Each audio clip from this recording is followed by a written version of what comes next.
क्या जुम्मे का खुतबा अरबी के अलावा किसी और ज़बान में देना जायज़ है? मसलन यूरोपीय ममालिक में लोग कहते हैं कि अगर खुतबा समझ में ना आए तो क्या फ़ायदा है। आजकल बहुत सारे कंट्रीज़ में मैंने देखा है कि खुतबा इंग्लिश में या वहाँ की मकामी ज़बानों में जुम्मे का खुतबा शुरू हो गया है। अगर ये जायज़ होता तो असलाफ में से साबित होता।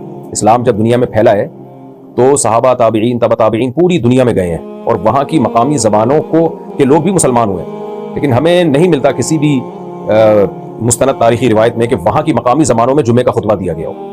तो जो चीज़ असलाफ से साबित है उसी को फोकस करना चाहिए। इस्लाम तो बहुत पहले पूरी दुनिया में फैल चुका था, लेकिन कभी भी नहीं ऐसा हुआ कि वहाँ की मकामी ज़बानों में जुम्मे का खुतबा दिया गया। जुम्मे का खुतबा हमेशा से अरबी में ही होता रहा ये मसला कि जब वो ज़बान समझ में ही नहीं आ रही तो क्या फ़ायदा। तो ये तो फिर हर जगह इश्काल होगा कि नमाज भी अरबी में है, सुबहान रब्बियल आला ये तस्बीहात भी अरबी में है, सुबहान रब्बियल अज़ीम ये तस्बीहात भी अरबी में है, तो फिर क्या फ़ायदा। भाई इसका जवाब यह है कि अरबी इस्लाम की सरकारी ज़बान है। तो इस्लाम की जितनी भी शायर है ना, शायर यानी जो स्पेसिफिक इबादतें हैं वो अरबी में ही होंगी। आप देखें किसी भी रियासत में एक उसकी रियासत की सरकारी ज़बान होती है, लोकल ज़बानें भी होती हैं, लेकिन सरकारी जो डॉक्यूमेंट्स हैं वो सारे सरकारी ज़बान में होते हैं। तो यहाँ भी ऐसा ही है कि इस्लाम की सरकारी ज़बान चूंकि अरबी है तो इसलिए जो इस्लाम ने जो स्पेसिफिक इबादतें हैं वो फिर अरबी में ही होंगी। उसका फ़ायदा ये होगा कि अरबी ज़बान को भी तो इस्लाम चाहते हैं ना तरक्की मिले।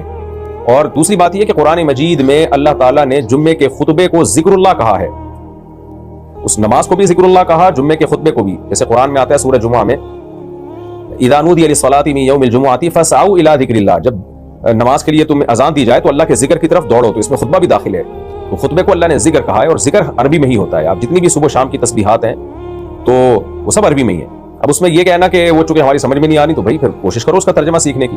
तो खुतबे के भी मखसूस अहकाम हैं जिनमें एक हुक्म यही है कि वो अरबी में होना चाहिए, जिससे अरबी ज़बान को तक़वियत मिलती है। यही वजह है कि जो अरबी में खुतबा सुनते रहते हैं उनको आधे से ज़्यादा तो याद हो जाता है। अल्हम्दुलिल्लाह नहमदुहु व नस्तईनुहु व नस्तगफिरुहु, लोगों को ये याद हो जाते हैं। अगर ये सब उर्दू में हो रहे होते तो ये अल्फाज भी याद ना होते या मकामी ज़बानों में होते। तो इसलिए जुम्मे का जो मखसूस खुतबा है, जो सुन्नत है या जो वाजिब है, वो बहरहाल अरबी में ही होगा। तो अब हमारे कुछ अहले हदीस भाइयों ने और कुछ सलफ़ी उलमा ने इसमें इख्तिलाफ किया। उन्होंने कहा कि चूंकि इसका मकसद है लोगों को नसीहत है, ये तो उस ज़बान में होना चाहिए।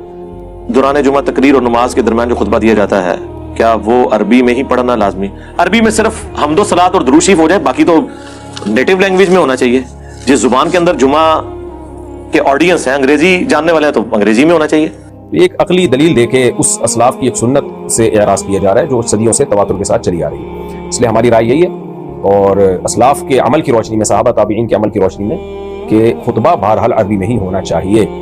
बाकी ये कि खुतबे से पहले आप जो चाहे कर लें, उर्दू में तकरीर कर लें, इंग्लिश में तकरीर कर लें, वो वाज़ो नसीहत जब चाहें जिस टाइम पे जिस ज़बान में करें वो मकामी ज़बानों में होना चाहिए। जुम्मे से पहले ना भी करें, आप जुमेरात को कर लें, जो भी सूटेबल टाइम हो लोगों के लिए वाज़ो नसीहत का वो मकामी ज़बानों में होना चाहिए। हो सकता है, उसमें कोई हर्ज नहीं है।